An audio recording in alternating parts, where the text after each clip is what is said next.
I apologize for the technical difficulties. I had the wrong notes in front of me. My apologies.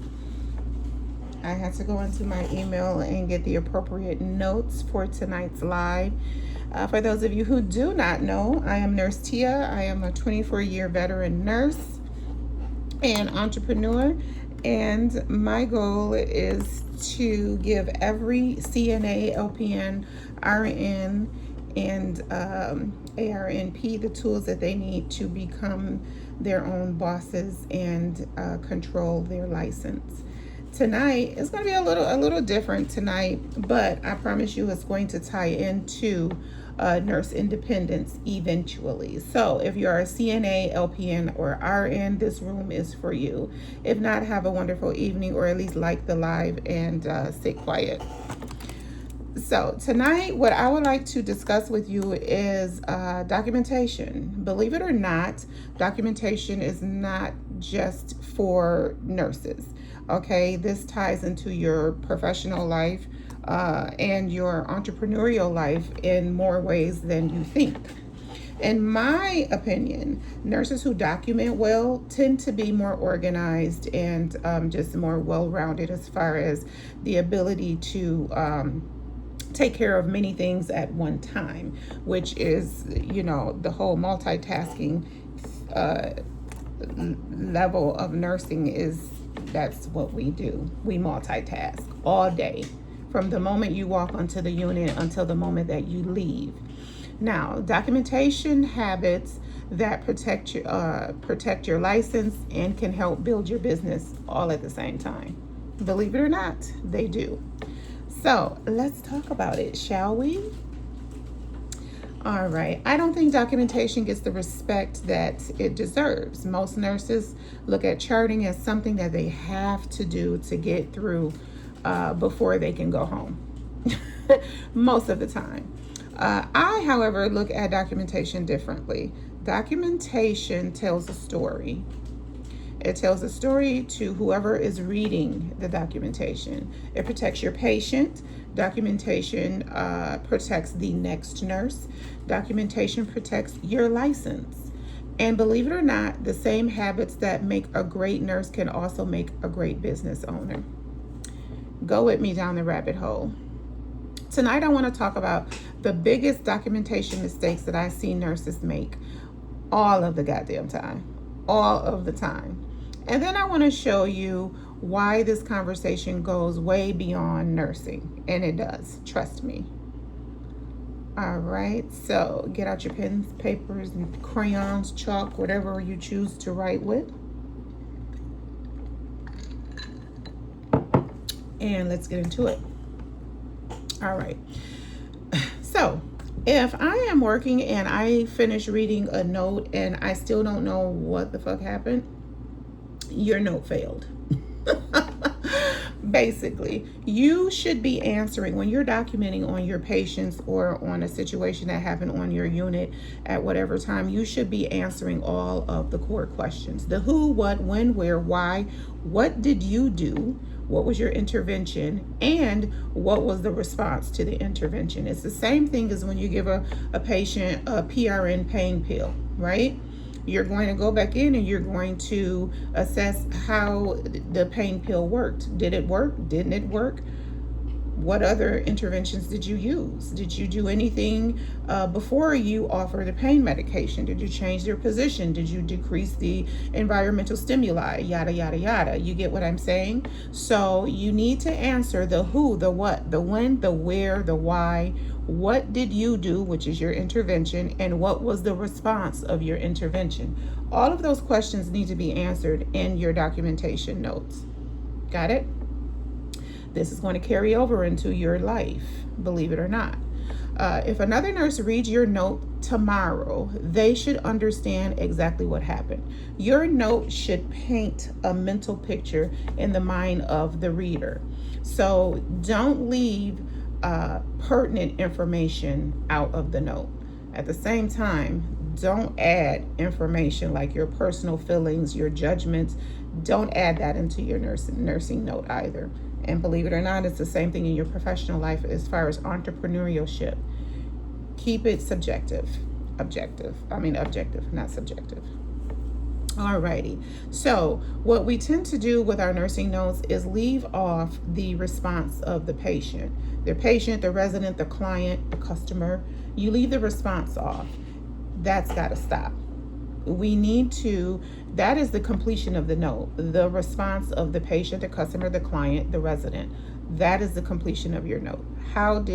When you went back to follow up, how did they respond to your intervention? Those things have to be included in your notes when you're writing your nursing notes. Don't stop at the intervention. Tell the rest of the story. How did the resident tolerate it? Did the pain improve? Was education provided? And if education was provided, did the patient or family member verbalize that they comprehended the education? This is what completes your nursing note at the end of the day. Keep that in mind. All right. Okay. If it isn't documented, this is something that they told us at the beginning of my career over 30 years ago. I was told this thing that I'm getting ready to share with you that you have all heard. If you're a nurse, a CNA, you have heard this. If it was not documented, it did not happen. No one cares what you verbalize. Nobody cares. Nobody cares. At the end of the day, whatever the patient or family member says happened, and if you did not document what happened, that's what they're going to go by, whatever they said. It doesn't matter if that patient has Alzheimer's and they're remembering that a Martian walked into the bedroom that was 7'8" with purple eyes. It doesn't matter. If you did not document what actually happened from your from your point of view, no one cares about what you have to say. They're not going to take that to court. They're going to take your note to court. So I stand by. If you did not document it, if it was not documented, it didn't happen. And believe it or not, guys, this goes along with your medication administration. If you did not click off the medication administration, you didn't give it. It's just that serious. It really is. Alrighty. So let's get into the real world situations of documentation. Okay, let's be real. Let's be transparent and put it all out there. Copy and paste documentation. Let me take a drink after this. All right. Copy and pasting documentation. So here's the thing with the copy and paste shit. Surveyors look for patterns. Okay? They look for patterns. If every note reflects the same assessment as yesterday or the 7th, and it is now the 15th, and every day that you've worked, that's the same note, they know that you copy and pasted it. Yeah, and trust me, I know how busy units get. I have been doing this for over 30 years and as a licensed nurse, 24 years. So I have been busy. But yes, there's a but. You can't skim on the documentation. You just can't. Now, what I tend to skim on, and I'm going to be completely honest, you can't skim on the med pass. You can't skim on the treatments and the clinical care, but all of that chit chat that you guys are doing, that gets cut out for me. The extra chit chat. Yeah. Oh, my granddaughter was here, honey. Call your daughter. Talk to your roommate. They get maybe 3 to 5 minutes because I have clinical things to do with 30 patients. I have documentation that must be completed, and I can't sit and listen to yesteryear stories. I'm sorry, I can't. That's what social work and your roommate, your spouse, call the children, talk to the Lord. Because that's what's going to get skimmed is the extra time that I spend talking to people, holding their hands and the hugs and all that whatnot. Not when you only have 8 to 12 hours and you have 30 patients and you have 15 people to document on acute documentation and things of that nature. I'm sorry. This is not a private duty. Okay? That's just my suggestion for those of you who are going to be going into long-term care. Baby, you got 30 patients. Yeah, You can't you can't sit and have social hour with each resident. You simply cannot, not and get your job completed effectively. You can't. Okay, so that is why you cannot rely on copy and paste documentation, because the surveyors look for patterns. They look for the repeated documentation. They know you've copied and pasted it, guys. Okay, so those of you who use AI, that's a thing now. It's a thing. And I'm not saying I have not used AI, but you have to be smart when you use AI. Okay. If you use AI and you do not ask AI to think like a nurse, you do not ask AI to make sure the note is survey ready. You ask AI to help me write a note, AI is gonna write the most basic bullshit and give it to you. That's exactly what's going to happen. I just had this conversation with one of my coworkers, and I said, well, here's the thing with using AI. Wherever you start with your note, the more detail oriented a note you feed into your AI, the better note you're going to get out. So if you go in and with some foolishness and some very basic Dr. Seuss ass, one fish, two fish, red fish, blue fish ass documentation, AI is going to give you a very basic example of a note back. And it may or may not be a survey ready note. So, you go use AI at your own risk, but be smart if you're going to utilize AI for writing your documentation and nursing notes. Now, this isn't really about nursing documentation. This is about habits. This is what I want to get to. Habits that you form documenting as a nurse are the same habits that you take into your professional life as far as being a nurse entrepreneur. Believe it, because it's true. When I first opened my nursing agency, for those of you who do not know, most of you who follow me know that I was in the state of Montana, which is not my home state. I live in Orlando, Florida, but I had completed a travel assignment.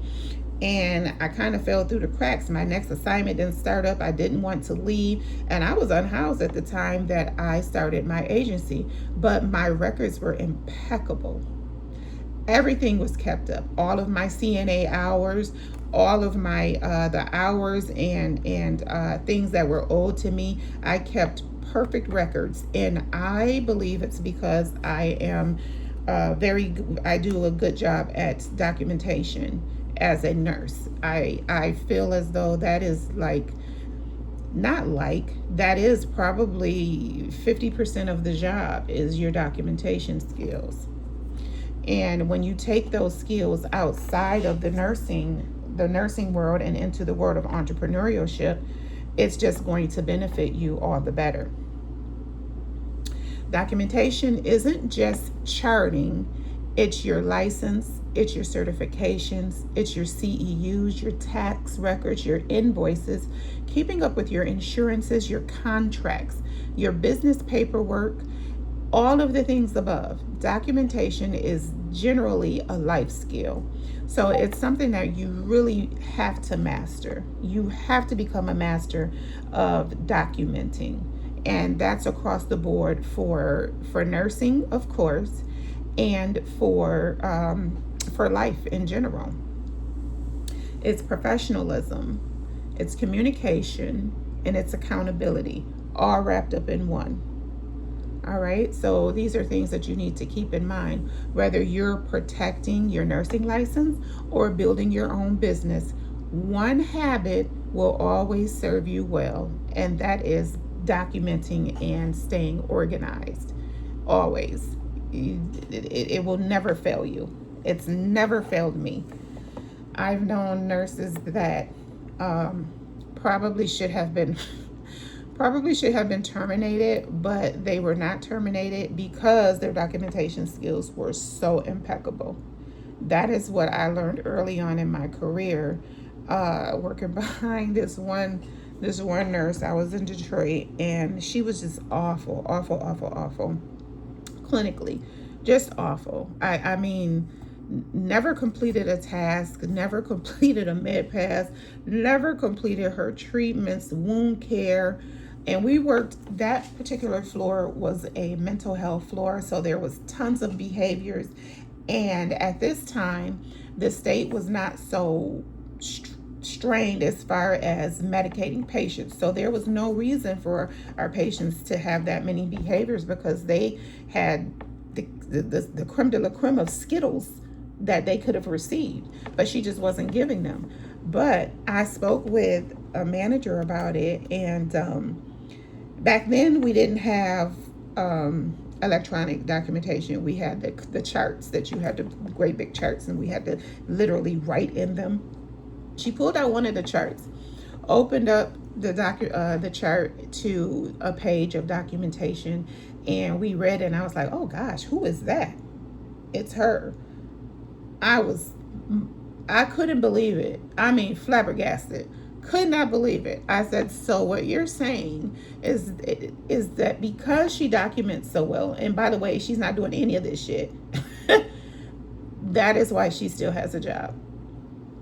Okay, makes sense. Didn't make sense to me. But I have been around long enough to know that that's what they take to court. The charts go to court. Even if you're not called into court, your documentation will be called into court. I've gotten phone calls about documentation, and thank God I don't play when it comes to documenting anything that goes awry or adverse during my shifts, because the state has called me a couple times, and I've asked them, well, what did I document? Because that was so long ago. What did I document? Did I document? I always ask them, did I document? Even though I know damn well I documented. Oh, yes, you documented. I said, okay, what did I say? That's what happened. And that it is what it is. So I wanted to let you all know that the documentation is not only going to help you in your nursing career, but the documentation skills will also help you in your entrepreneurial career as well. Having said that, thank you so much for joining me, and I'm still putting together the workshop for teaching on how you can contract yourself out as an independent contract nurse. You can contract yourself out as a CNA, you can contract yourself out as an LPN, and you can contract yourself out as an RN or an advanced RN. Cutting out the middleman, and you decide how much of the money you're going to charge and how much of the money you're going to keep. Is there a little bit of a do you have to spend a little bit of money? Yes, a small amount of money you will have to spend, but what you're spending is basically what we already have, which I will be going in depth on in the workshop. And if you're interested in attending a workshop that can teach you how to become an independent contract nurse for yourself, CNAs, LPNs, and RNs and advanced RNs, just follow me for more details. I will be getting back to you with a date for that pretty soon, and it's not going to cost an arm and a leg. It won't be more than $50. This is information that I want to share because it's my goal to give every nurse the opportunity to take control of their license and be independent, because the money that we print for these companies is astonishing. Anywho, have a wonderful evening. Thank you for joining me. Good night.